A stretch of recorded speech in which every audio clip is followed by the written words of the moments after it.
So ladies and gentlemen, welcome, Professor Rao. Thank you very much, Darshan.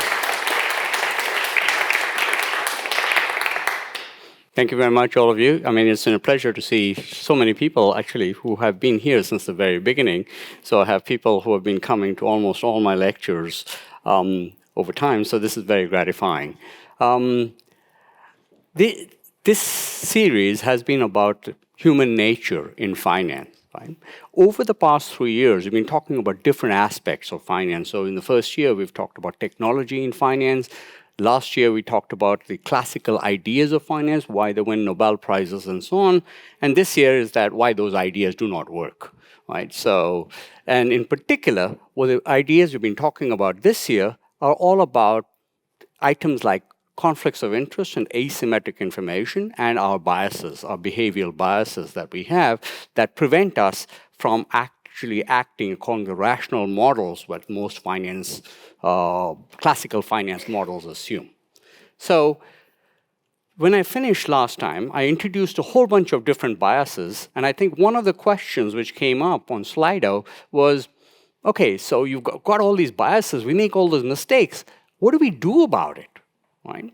And so today's lecture is exactly about that. So how do we fix these problems which we saw last time? And the answer is, it's not about being aware of the biases. We're going to have these biases regardless.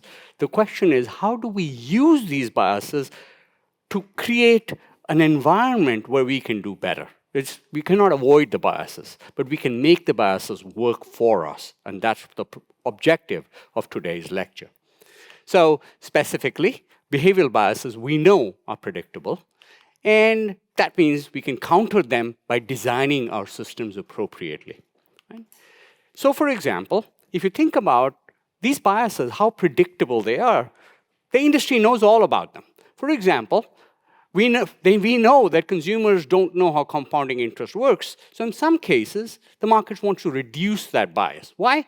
Well, it turns out the banks want you to save more because they need that money to lend out to other companies and so on. So in this particular case, they will give you lots of information telling you to save more. For example, one possibility you may have seen is this concept of a bonus rate. Right? So when you have a bank account, you have every now and then you have to go back in and renew this bonus rate. Anybody, you've seen that, right? A lot of you have seen that. So why do they do that? Why don't they just put that number in? The key part is to remind you every now and then, hey, look, you're earning money. So you need to save more. Otherwise, you're not going to get that money. It's a sort of like a reminder question there. Of course, in some cases, the market does not want you to be aware of how important compound interest is. So when you borrow too much, that's because they hide the interest rate which you're actually paying on the loans, but they will magnify the interest rate which you're getting on your deposits. Similarly, we know that consumers procrastinate all the time. We have better things to do with our life than just focusing on our bank statements. So we don't sign up for tax credits they're entitled for, and so a lot of companies will try to make sure that you get that. But they also know that you don't return rebates, so they charge you high prices plus a rebate. I think there was a Simpsons cartoon where they sell one, hamburger for $1,000 with a $999 rebate because they're trying to get just that one person who forgets to send back that rebate, right? So it's better than selling it for $1. So why do we not behave properly? I mean, we know we have biases, and the government knows we have biases. So there are lots of advice which we get all the time. Right? We have pension calculators. You go to your website for your pension, it will tell you how much money you need to invest in order to save up when you retire. Right? We have all this stuff, but yet it doesn't seem to work. Right? So in other words, most people know what to do. We just don't do it. Right? So again, our issue is we have inertia. Right? This is kind of stress. It's stressful. The numbers are all, many people are not really that comfortable with numbers. You've got frictions, you've got emotions, they all get in the way. So the behavioral finance insight from last time is very straightforward. The idea here is simple. Don't forget about the actual action you're supposed to take. Change the environment so that you do not have to think about the action. So in this particular case, what I'm arguing is that financial education is not enough. Right? We can be as smart as we can be, but it doesn't matter because we're just not going to do it. So we need to have a system that's designed, or we design it ourselves, to minimize the effort we need to put in to make a decision. Make the decision before you have to make a decision, in other words. So this is the area of what we call choice architecture, right? You set this up in a way that the choices, the least bad choices, become the default choices. So to give you an example, right? If you have different defaults, we are the same person, but we make completely different choices. So I'll give you lots of examples of those in there. The first one is, what do you think governs savings behavior? Right? So a bias which people have is called hyperbolic discounting. What that basically means, we really discount what we're going to do in the future. Right? To give you an example of this, so two academics, Reed and Van Leeuwen, in 1998, they are subjects to choose between a healthy snack, a banana, or an unhealthy snack, a chocolate. Right? Let me ask you exactly the same question. The key part is, I'm going to offer you this not today, but 1 week from now. If you have that choice, milk chocolate or an apple, 1 week from now, not today, what will you choose?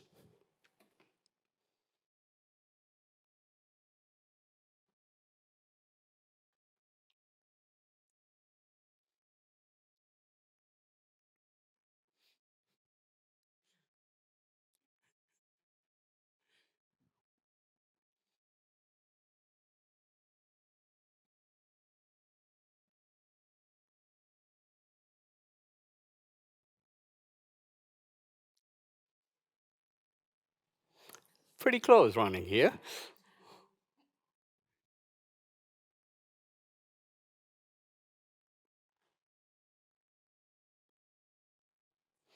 Whoa, very close running.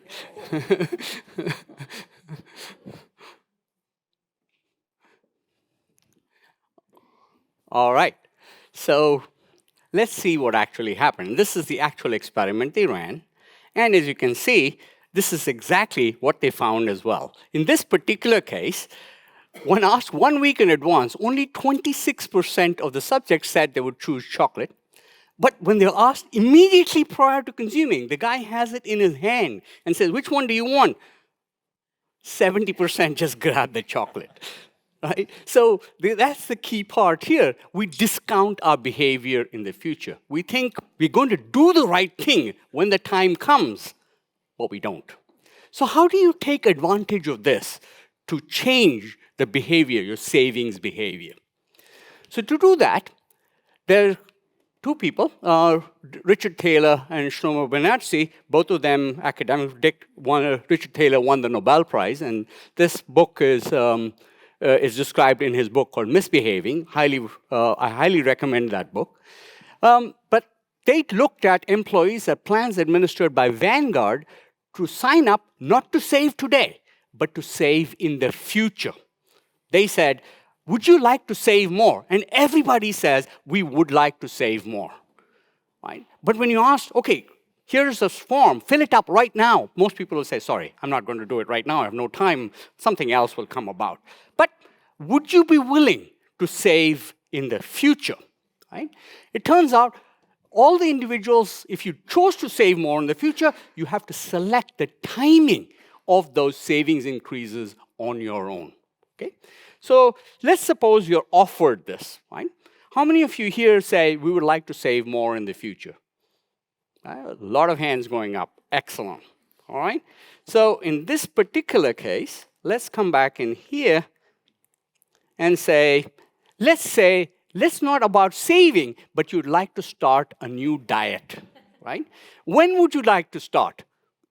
Tomorrow, a week from now, 1st of next month, 1st of January, on your birthday.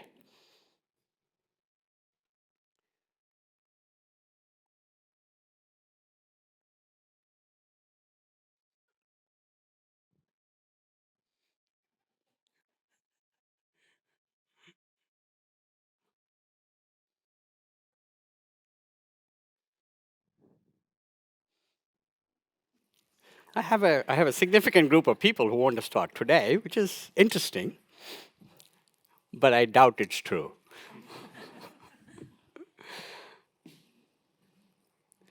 What's interesting is, in this particular case, when it came to saying not starting a new diet, but starting when to save, right?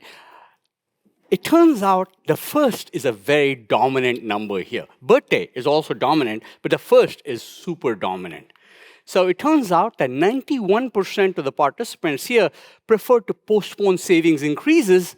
But interestingly, almost 40% of the participants said, we want to start it next year, in January next year.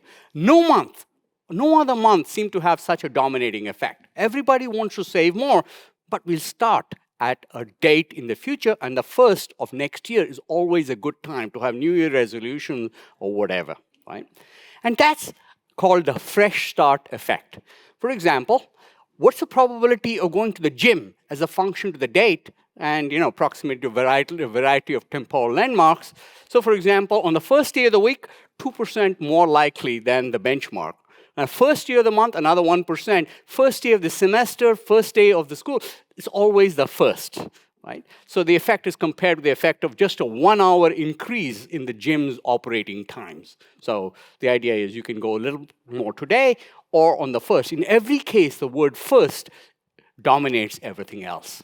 Similarly, diet, first year of the week, first month of the year, first work day, everything. When you have the first, people are much more willing to start a new diet on the first of something, right? Or, in our case here, how do you create a commitment contract? And so, again, the same idea, first year of the week, first month of the year, first work day, right? We are getting to that idea. So, what did Benartzi and Taylor do?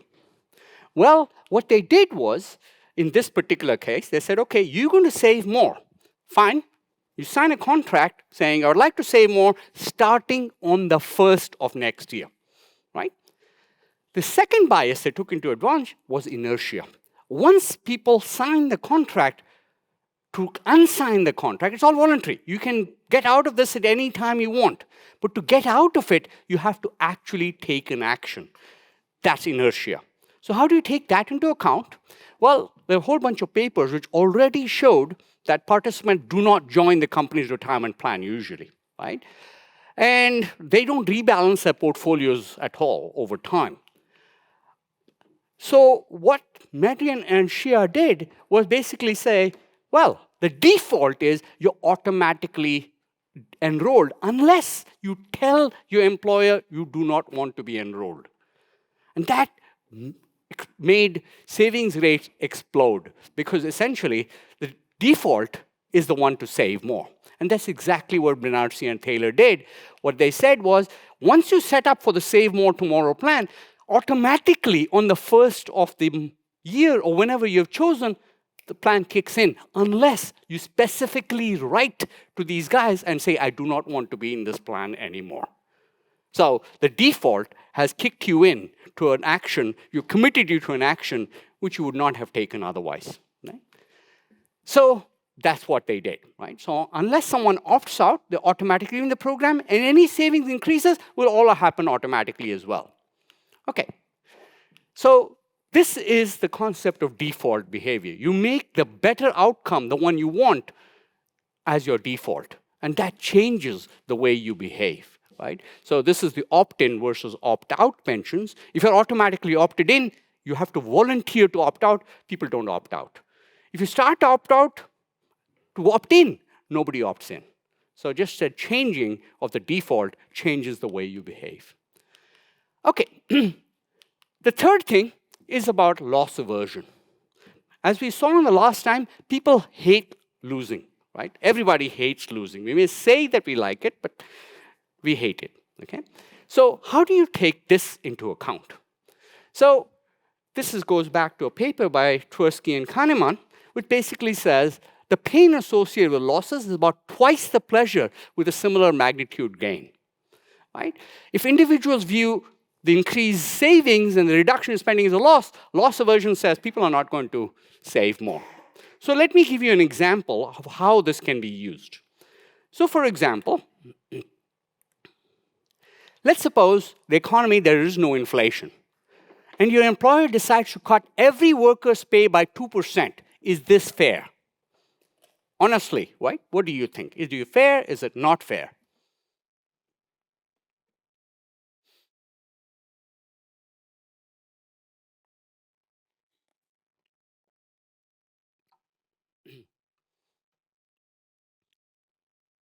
Absolutely, right? Most people say this is completely unfair. Fine.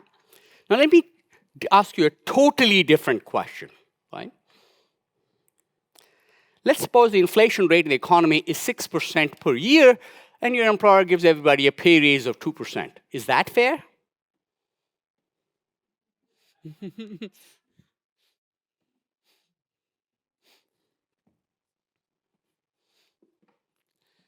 The reason, of course, in this particular case, they're right next to each other. But I can tell you, this happens all the time. Right?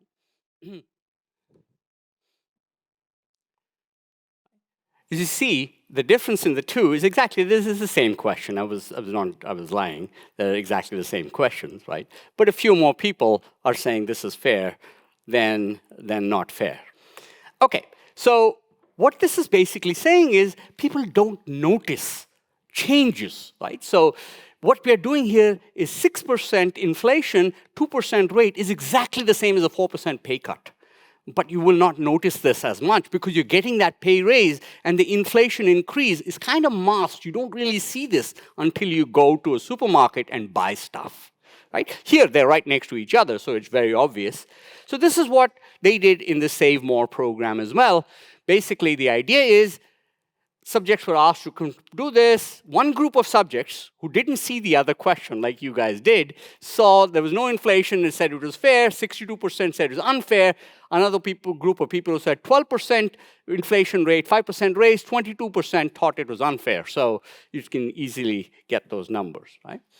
Okay, so how do you take advantage of this? What they did was to synchronize pay raises with the savings increase. So in other words, if your pay goes up by 10%, you've agreed that 5% of the increase will automatically be saved. So in other words, you don't see a reduction in take-home pay. You see an increase, just not as big an increase as you would see otherwise. You never see a situation when your take-home salary is cut. You just see, okay, it's not as big as before, but you don't even notice that. Right? So that's the idea of loss aversion. So every time you get a pay raise, you take home half the raise, and the remaining half is given to the retirement plan. But this is that whole idea of committing to something well before it needed to be done. So you're committing on the 1st of January, and then you forget about it, and it's automatically done. So that's what this whole process is. So you're deciding now for your future self, right? Your future self will definitely not like this, but the key idea is your future self will not notice, right? And you know that, so you're taking advantage in some way of your future self. So that's the Save More Tomorrow plan, but you can do this for yourself, right? You can automate windfall saving, so anything comes in as a bonus, you automatically goes into a separate account, so you don't have to deal with it. So moral of the story is when motivation is high, which is right now, that's when you lock in your behavior. And otherwise, when the time actually comes, you don't have that motivation anymore. Fine. Unfortunately, companies know about this as well. So what do? The first type of thing they do is below marginal cost pricing. What is below marginal cost pricing? It's basically per usage charges are very low, but there's substantial upfront fees. How many of you, for example, have joined health clubs paying flat monthly or annual fees? Anybody? Some? Yeah? Some hands? Excellent. It turns out that each additional gym visit basically costs the club money, right? Towels, cleaning, and so on. But the key part for the club is this is way more profitable than paying per gym visit because we totally overestimate how much time you're going to spend going to the gym. Similarly, vacation time sharing. It looks like free holidays. They sit you down in front of this thing and show you pictures of all these places you can go to. Just pay a high timeshare money amount now and look at all these cheap vacations we can take.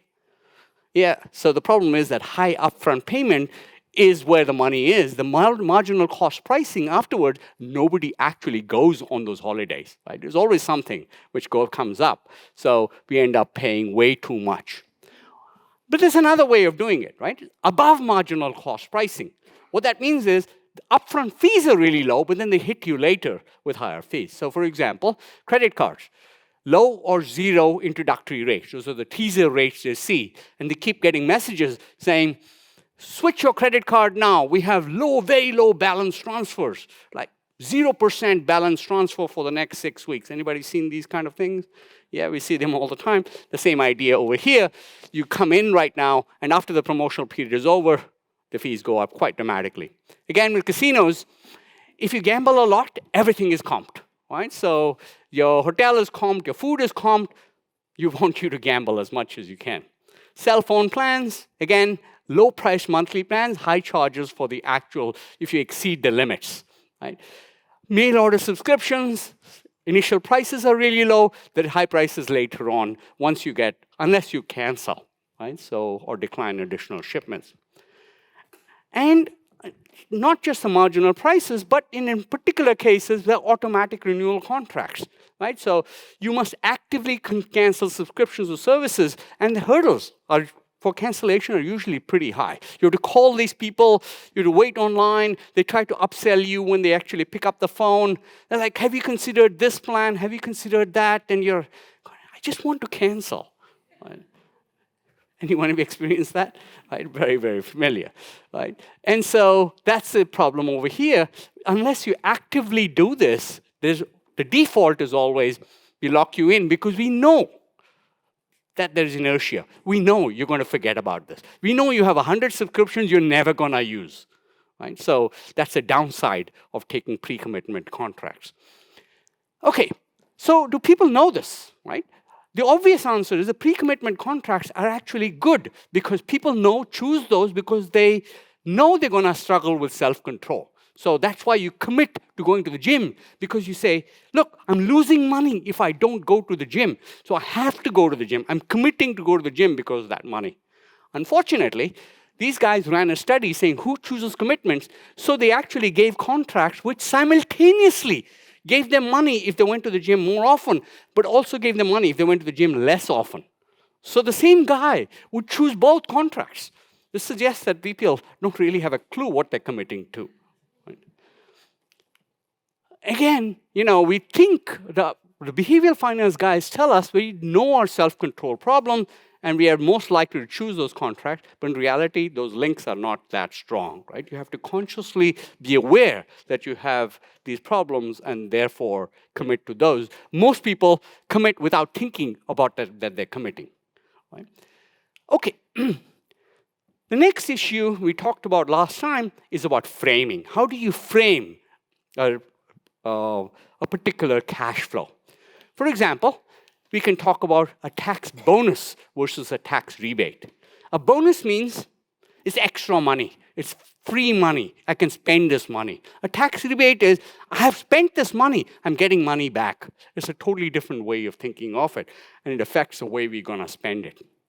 Similarly, we can talk about, putting money into a holiday fund or a child education fund or general savings. We all do this, but why? Why is it effective? The reason is not because there's anything special. Money is money. It doesn't matter what account you put it in. The key difference is mental accounting, which we talked about last time, is that once we put money into, say, a child education fund, we are reluctant to tap into it to spend money elsewhere. That money stays untouched. So it's kind of like forced savings. You're using a label to protect a saving, right? And by the way, this is done all the time, right? So we do this every single case. Okay. The other part about this, of course, is we talked about a concept last time called salience. What salience means, we remember the stuff which appears in our face, right? So for example, SMS reminders. For example, in the Philippines, every time you would make a transaction on your phone, there'd be an SMS popping up to say, hey, you want to save some of this money? It will increase savings behavior by 6% among people because it's salient at that point when you're spending some money. Similarly, Any of you have bank accounts that do this, automatically round up purchase into a savings account? Some of you do. Okay, so for example, I have one of those. So every time if I buy something for £2.05, it puts 95 pence into another account with a higher interest rate. I'm going to be honest with you, it's like at the end of the month, you got like £5. So, but the principle is that you don't notice this, right? Whether you're paying 2.05 or £3, you're still not noticing. You're saving something. It's ridiculously small, but you get a feeling of accomplishment. Right? Okay, and similarly, auto prompts before due dates, alerts, checklists, dashboards showing progress towards a particular goal, all are ways of increasing the salience of particular things for you. Okay, so in contrast to doing the good decisions, you can also add frictions to your bad decisions. So for example, one easy possibility is delete your investing app, right? Do this online.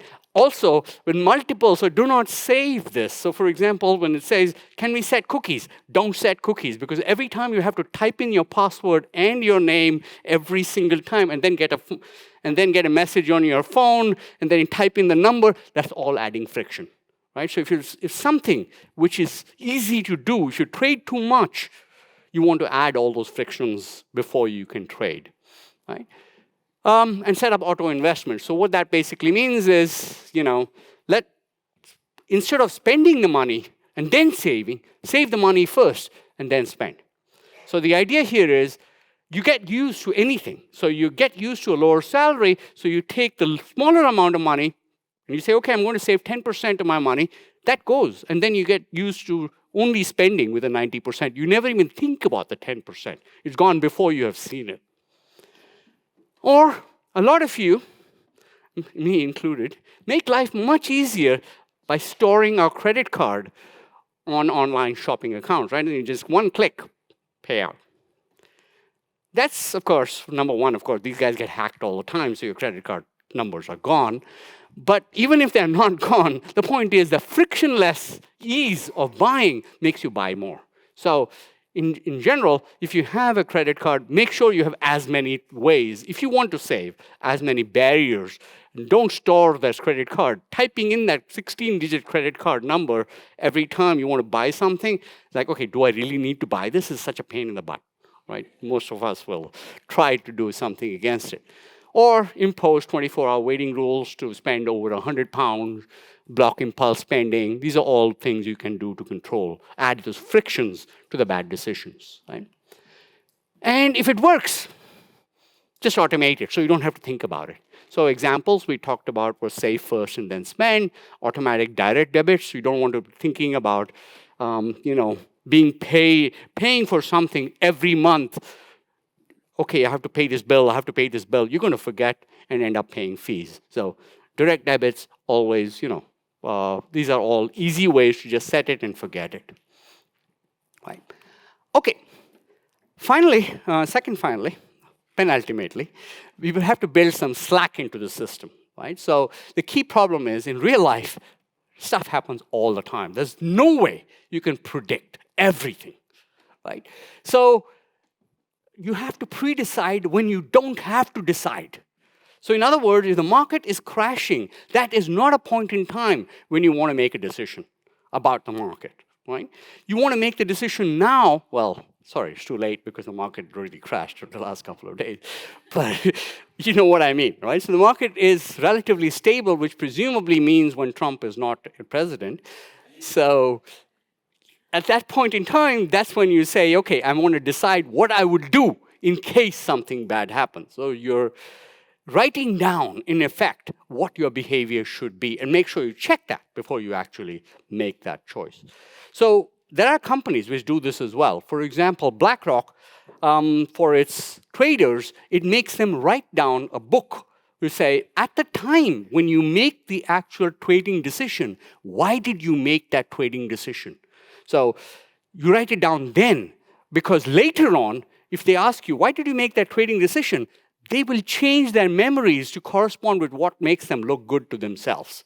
So you have, when you write it down at that time, you can consult the book and say, oh, that's why I made the decision. That makes it a more rational way of figuring this out. Right? So don't budget to the penny. It's not going to work. Right? It just adds stress. So leave a lot of breathing room. Use a cash cushion. And in general, the cash cushion should be large enough that you can basically, number one, say, I have money for everything I need in buckets. Right? So we talked about this. And a lot of apps do this all the time. For example, if you use Monzo or Chase or you need a budget, all of these, or some of you may have these apps, they allow you to put your money into pots, which you can give names to. Right?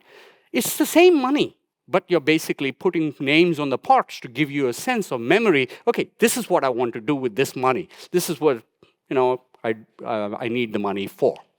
Right? So, and don't forget, you definitely need something which is not meant for anything at all, an emergency fund. Right? Because without that emergency fund, if some stuff happens which is not there in your system, your budget goes, and then you're unnecessarily stressed out. You need money for travel, retirement, all those things. And of course, when you're going with that, you need a cushion big enough to say, you know what, I need the time to make a decision. So essentially, it is liquidity. You need some liquidity in your system, right? So otherwise, you're ending up in a scenario where you cannot say no. So some freedom to be able to make a decision over there. Okay. So now let's scale these systems. We're talking about individual level system, what we can do. But interestingly, governments use behavioral tools too. So for example, in the UK, there's the Behavioral Insights Group, which claims that it can do a lot of these things already. Most of their things are pretty much on the margin, but we'll see bigger examples right now. Right? So one thing we talked about was pension deforce. We're going to also talk about health enrollments and things like that. So let's start with tax policy. How do we set taxes? Well, the classical story is if you want to raise revenue, the policy recommendation is simplicity is good. You want taxes to be simple. Right? If you take, for example, the UK, if you're earning a salary, it's relatively simple. It shouldn't take you more than half a day to do it. If you have complicated stuff, it's going to take you much longer. In the US, it doesn't matter how simple it is, how simple your situation is. It's going to take you a few days to do your taxes. Right? It's insanely complicated. So the question is, can complexity actually be good? Well, simplicity is good because it's efficient. Right? You want a low tax rate on a big base. That's easy and do it. Complexity is lots of exceptions to definition of income, we use smaller bases and higher rates. So why might complexity actually work? It's on the face of it, it doesn't look like complexity is a good thing, right? It increases the cost of tax compliance and administration. I mean, even when I file my taxes in the US, I'm thinking always, did I make a mistake? What am I going to do? Right? I mean, it's so complicated. I never feel easy about, okay, I filed my taxes, I know I did the right thing. I hope I've done the right thing, but who knows, right? The good news is, if you're a tax cheat, there's no problem now in America because the IRS has all been fired. So, well, you know what I mean. Okay. So, but behavioral tax policy basically says the key idea is the complexity itself can act as a screening mechanism. Let's take some examples, right? So people, most of us, with limited time, attention, or processing ability, will not see taxes correctly. They won't respond to the tax rate, but they will see how they perceive the tax rate. Let's talk about the salience effect over here. That is, you don't see the complexity or the obscurity of the tax. The easiest way to think about this is basically sales taxes. In the UK, the sales taxes are included in the price. So when you see a price of £5, the taxes are built in there. In the US, it is not. It's added separately. So it turns out that a paper by Raj Chetty and a couple of others showed that individuals largely ignore those sales taxes because the number without the taxes is a number which is printed really big on the amount you buy. The taxes are added later at the checkout line, and you don't see this. It looks, oh, that's pretty good, but you don't actually see the actual taxes you're paying. So it turns out, again, if you look at toll collection, if it is automatic toll collection, you don't notice how often you're paying for the toll. Right? It's being deducted automatically from your account. So for those of you who live in Dartford and you take the Dart crossing, you're familiar with that particular thing over here. Similarly, taxes on labor. If the tax code is really opaque, people don't bunch at the kink points in this. What does that mean? Well, if you think about the UK, there's a £90,000 VAT threshold, right, above which businesses have to start charging VAT to the customers and so on. It turns out a lot of businesses bunch right below that number, so 89,000, 88,000, and so on, because they don't want the administrative hassle of having to deal with this. So there's bunching there because that tax policy is very clear. Similarly, income tax, £100,000, your personal allowance starts phasing out. So, there's a 60% marginal tax rate above 100,000 until you get to 125. A lot of people are bunched right below the 100,000, right? So again, the same idea over here. But you don't see that in the US because the tax system is so complicated, nobody can figure out what is going on at that point. So basically, salience means policymakers can set commodity taxes like sales taxes, VAT, but it's not obvious in the prices in the UK, but definitely obvious in the US. So why is that interesting? It turns out, of course, if the taxes are obvious, you can immediately blame somebody for it, right? For example, in this particular case, it turns out that Amazon was trying to say, you know what, I'm raising prices, not because I want to raise prices. These are tariffs charged, by Trump. And so immediately, a somewhat pissed Trump called Jeff Bezos and said, I don't want Amazon to break out the tariffs from those taxes, right?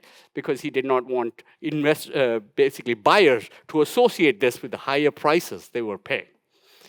Similarly, that's the idea here is you can choose to keep those taxes hidden, so nobody knows that it is, right? So it keeps elasticity low. Unfortunately, because you don't know how much you're paying, you end up paying too much for those prices with a hidden tax. You end up spending too much money on those hidden tax items. What about benefit taxes? Well, if you think again about the UK, when you pay your taxes once a year, you get a letter from HMRC saying, this is what we spent your money on. Right? They give you this whole list of things they spend your money on. Do any of you read that letter in detail? Some of you do. Okay, good. I don't. I'm like, okay, whatever. I paid my taxes, right? So, but many of us don't, right? So the question is, why do they try to send that letter out? Right? And it turns out that's not true in all countries. Again, going back to the US, Social Security, the payroll tax is treated completely differently from the regular tax, right? So the key part is you want these guys to say, okay, I'm getting something back from the system. So by breaking out the Social Security tax explicitly and treating it differently, people say, oh, this is my money, which I'm getting back from the government, so they're willing to claim it. But if turns out that it's broken out, it's somewhere in your taxes, you don't quite realize how much you're actually paying for this, right? Because when you're filing your taxes, they don't actually ask you to put in each number. It's just the total number which you put in. So in this particular case, you have separate tax schedule and system for Social Security and regular taxes. And option 2 is fold in payroll taxes, NIC, into the income tax, right? The option 1 is inefficient. It doubles up on administrative functions, leads to different definitions of tax, different definitions of income. But now individuals say, my money, I want it back. Of course, it is not their money, right? Because the key part about it is it's being paid for by the current system of people who are paying into the system. So you're getting somebody else's money, and you hope by the time you retire, there'll be enough people in the system to keep paying you. But unfortunately, now Social Security is sacrosanct in the US. You cannot touch it, right? So if you try to touch it, you'll get hammered in the polls. Okay. Then let's talk about another thing. So you want people to get educated. And social returns to education are high. That's why you want that system to happen. So you can offer a tax credit for education. But what kind of credit? The idea is, if you say, look, the people who are going to get the most benefit from education are also the smartest, you want a complicated tax code that only they can figure out. If you give the same tax credit to everybody, well, everybody gets it, so maybe it won't reach the people whom you want it to reach the most. This, as I said, is a peculiarly American way of thinking, right? We don't have this that much in the UK, but in America, the whole idea is you got some guys with social returns and smart, so you want the money to go to them. You do not want them to go to the poor, undeserving. I think that's crazy, but that's America. Okay, so with a simple tax credit, everyone participates, government subsidizes everybody. With a complicated tax credit, only the smart take it up so you can get bigger bang for the buck by focusing on the people who most deserve in some way the tax credit which you're giving them. So the other point is that sometimes the complexity of the tax leads people to make mistakes in responding to the tax. But that's what the system wants you to do. The mistake is what creates the kind of behavior which is good for you in that particular case. So for example, in the US, there's something called the Earned Income Tax Credit. What that is really complicated. Right? It's one of the most complicated forms there is. The recipients can only bring a limited amount of attention and limited computational resources. It's very tough to figure this out. So what this basically means is, if you think about welfare in the UK, if you work too much, you lose your benefits, right? So that means a lot of people say, well, in many cases, I do not want to work so hard because I'm going to lose my benefits if I do so. If you make the tax really complicated, these guys don't realize they're losing benefits and they continue working, right? So that's one way to think of the ETIC. Another one, well, not that exciting. Another one is what happens when the paper burden is heavy, right? So basically, the problem is any barriers are going to discourage program participation. So who is least likely to fill up those forms, those paper forms which the government gives you? The problem is human biases, right? So we've got procrastinating, being put off. The key part is, at the end of the day, the poor people are not going to fill up these forms, right? They don't have money, they don't have time, they're desperate to earn a living, so they're the ones who are not going to fill up those. So what do? Is the ones who don't participate are not the ones who don't value the program, the ones who don't understand the rules, or the ones who face the biggest procrastination problems. So, but those are the target population. You want to reach the people, the poor people, you want to reach the people with no time, you want to reach the people with no ability to handle the stuff, you want to reach the disadvantaged people. So one way to do this is put this enrollment, take the tax information and put it into the benefits information, right? So for example, they did this in Massachusetts, where they synchronized the timing of financial aid cycle in college admissions with the tax season. You're already preparing the documents with the amount of money. It's easy to just transfer it over to the financial aid benefit form. You don't do it at a different time of the year because, by the time you get around to it, you've forgotten what information you filled in the first place. Okay, again, savings through taxes, right? You want to encourage personal savings, including retirement saving.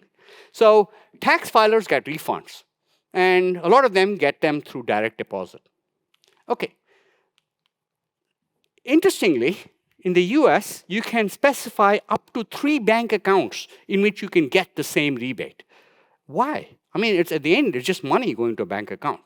The key is you can set it up to say, I want my money to go into my children's education fund, or I want my money to go into the house mortgage fund. So it's an account, but it's a mental account. So by forcing the rebate to come into an account which we have designated for a particular purpose, we save more. We don't spend that money instead of keeping the money and saving it for others. Right? That's called the split refund basis, where you have one refund, but you have multiple uses for it. Okay, what about health insurance? Right? It turns out, again, that 21% of US children eligible for Medicaid are not insured. But 90% of them live in families who are already filing an income tax return. So the policy here is align the enrollment process with that tax filing process, right?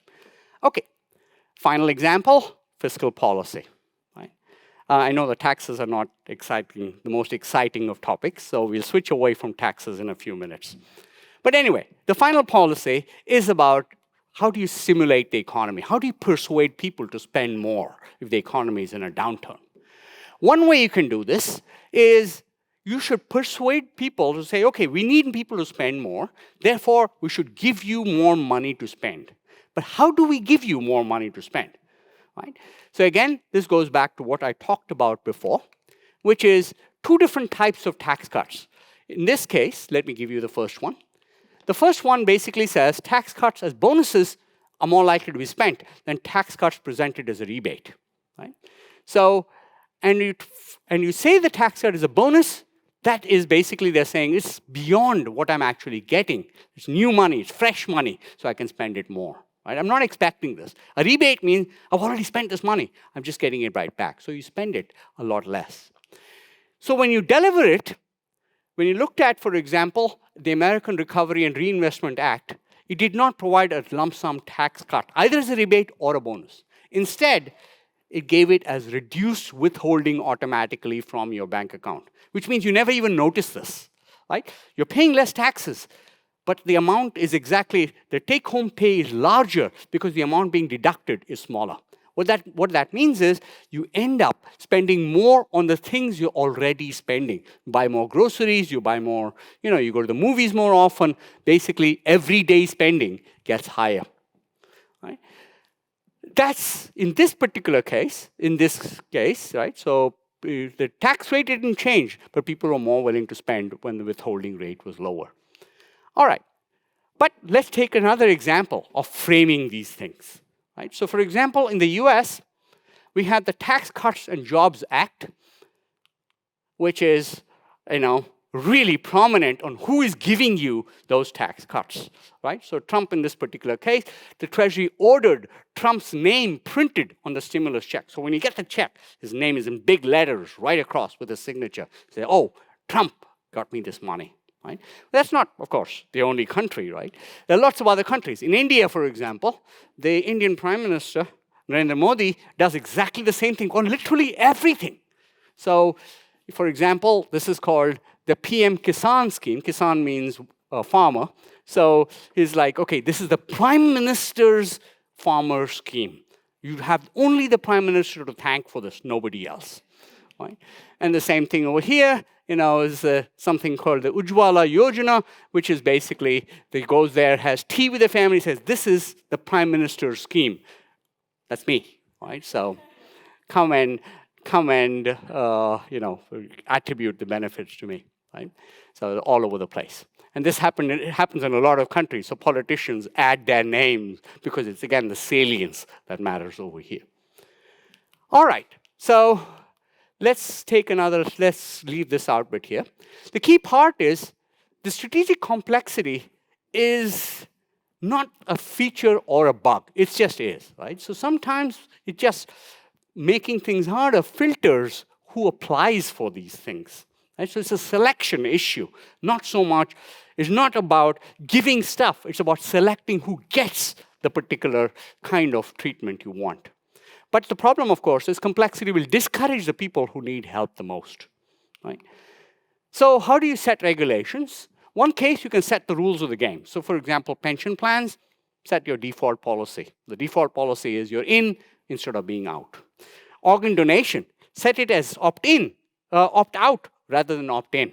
So that means automatically you're donating your organs when you get a driver's license, unless you tell the DVLA, I do not want to donate my organs. Right? So if you say, for example, a pension plan, you want to make sure that the company has everybody signing up in the pension plan, you penalize the firm if only the top executives sign up for that particular pension plan. That means it's benefiting them, but it's not benefiting everybody in the company.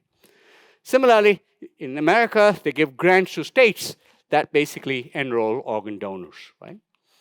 Okay, so if the market wants to reduce errors, as we came back in the beginning, you go light on the rules, right? You don't need to give them the rules because they're going to do what you want them to do anyway. You go down heavy on the rules, so when the market wants to take advantage of the errors which you can make, right? So example, you can talk about public education and saving, tax incentives, reduce costs for firms, and so on and so forth. Otherwise, the regulation needs to be absolutely clear because those guys want to take advantage of you. Okay, the only problem is all the stuff sounds great. The problem is at the end of the day, and this is one of the problems with the behavioral insights unit and other nudge features around the world is we don't know how they work, right? Sometimes they work in very counterintuitive ways. For example, sometimes you put a tax on the undesired behavior, you can indeed decrease its supply. Let's take an example. In America, in the South, dueling was a very accepted way of resolving disputes and defending honor among Southern gentlemen. And they put in high legal penalties, even death. It was, you'd be executed if you went into a duel. People said, that doesn't stop me. In fact, it encouraged people to duel more because now you're proving that you're even more brave than just dueling with somebody. You're defying the government as well. So the state solution was pretty simple, actually. They said, if you're convicted of dueling, you cannot run for public office at all. You cannot be any position of power. So if you were dueling, most of these people wanted to be politicians. So a lot of these states over there pretty much wiped out dueling because you put a tax on it by saying you're not going to be able to run for public office. Unfortunately, another example, this example is you're removing a psychological tax on the more desirable behavior. Let's take another example here. Again, in southern US, it turns out that a lot of businesses testified in favor of laws requiring them to serve African Americans. So they said, we want a law that forces us to serve African Americans. Why? Well, the point is, if you voluntarily serve black Americans, you'd be exposed to charges that you're just there for the money, right? You don't care about society. You're greedy in a way. So by doing this, with getting the legal mandate said, look, we can't help it. We have to serve them. It's a law. We're making money, but we're obeying the law. I'm sorry, we can't help it. That really worked, right? So that's the idea of trying to reduce the undesirable behavior, racism, by putting a legal benefit against it. Sometimes, unpredictable. Let's take some examples. Sometimes you put a tax on the undesired behavior, you make it worse because people change their behavior. Classic example, private daycare centers in Israel. What people were doing was showing up late to pick up their kids from daycare. And the daycare business was really unhappy about this because their workers needed to go home, but they couldn't because the kids were there. Then the parents would arrive and they'd be unhappy and they would be, so I'm so sorry, traffic was really bad, I apologize, and I'll do better next time. And they wouldn't, right? So what did the daycare center do? It imposed a fine. They said, we have to go home.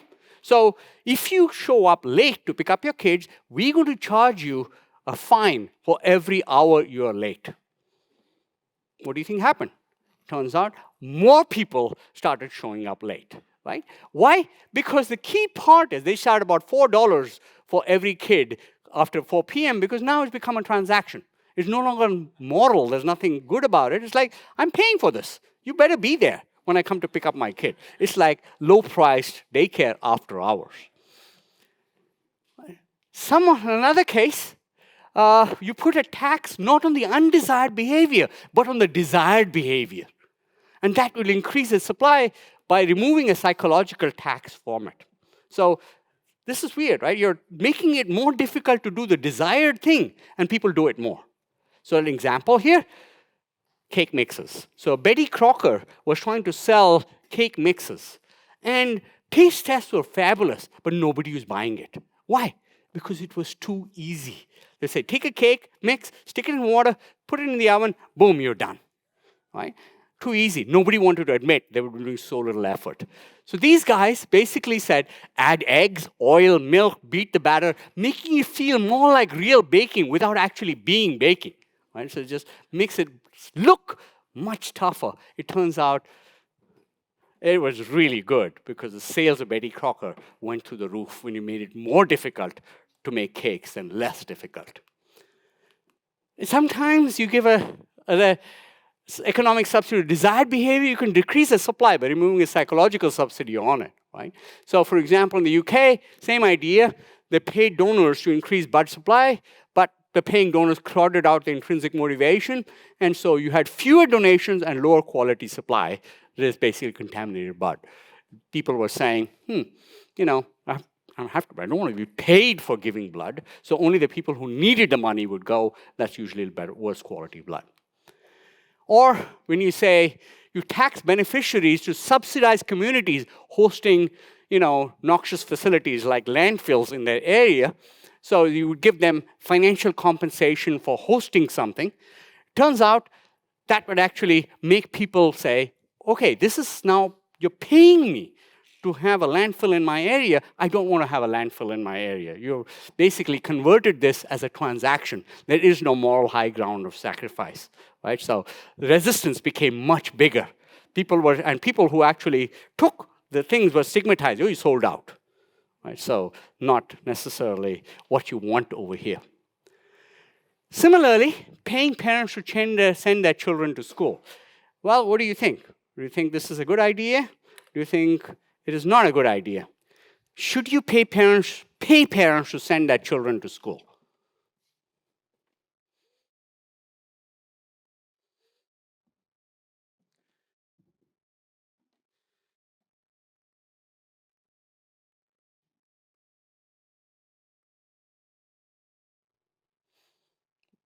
Right? And that's a normal answer in countries like the UK and the US, right? It turns out this is actually an excellent idea, right? Think about cases in Mexico, right? The key part is the financial barriers are pretty high to sending your kids to school, right? So it offsets costs like lost child wages and so on and so forth. There are conditional incentives, so you say you tie the payments to verified school attendance and create clear motivation and responsibility. It turns out there was 60% higher enrollment than there, and there was no crowding out of motivation. These guys want to send their children to school, and they're getting money for it, right? Nobody says, I don't want to send my children to school, but the money is too much, I have to do it, right?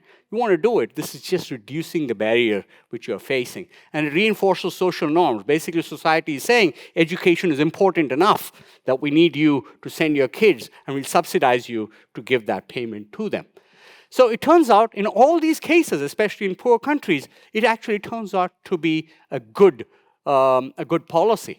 Right? Okay, but we can do this in companies as well. So within companies, subsidizing a certain level of consumption can reduce the risk of higher consumption. Classic example is employer meal allowance. So if you think about meal allowance, a lot of us have meal allowances, everybody, right? So if you go and eat out, the company says, we will pay back 25 pounds for dinner or, whatever, right? 15 pounds for lunch. I'm thinking Cambridge numbers, which are pretty bad. They're not meant for London. Right?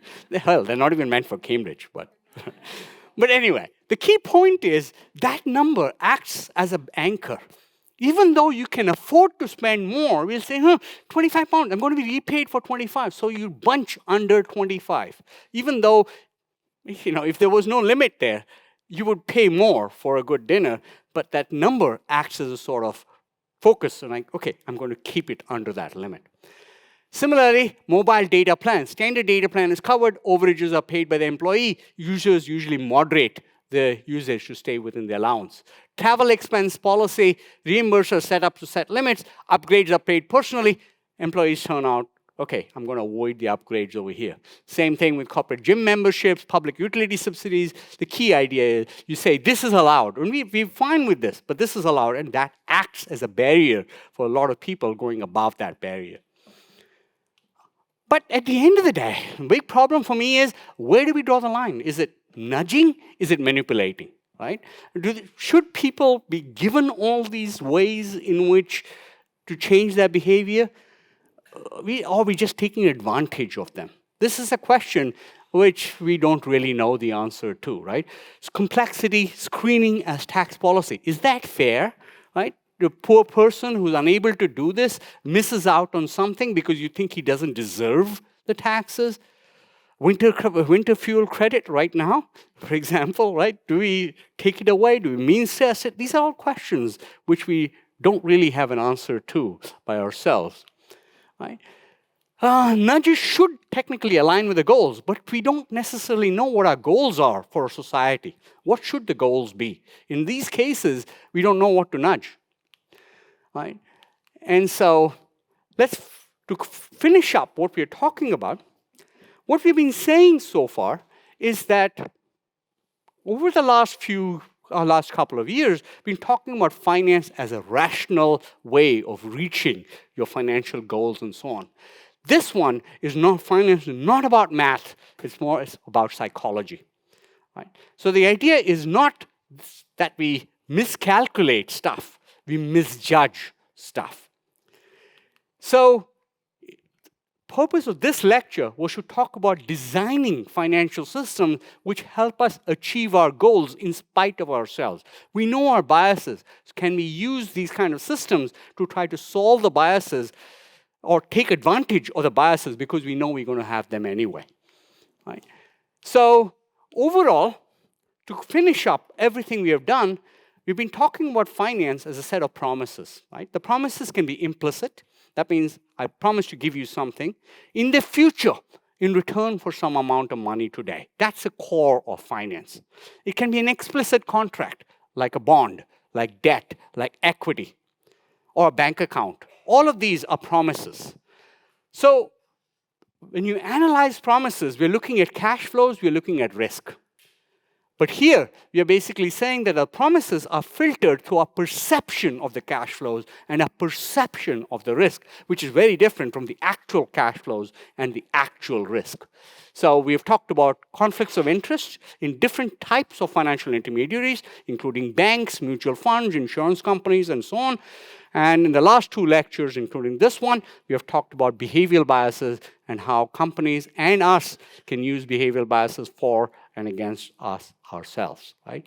But the good news is, I think we can overcome these biases. We can build better systems, and we can build our own routines to protect us from others and ourselves. Okay. Thank you very much.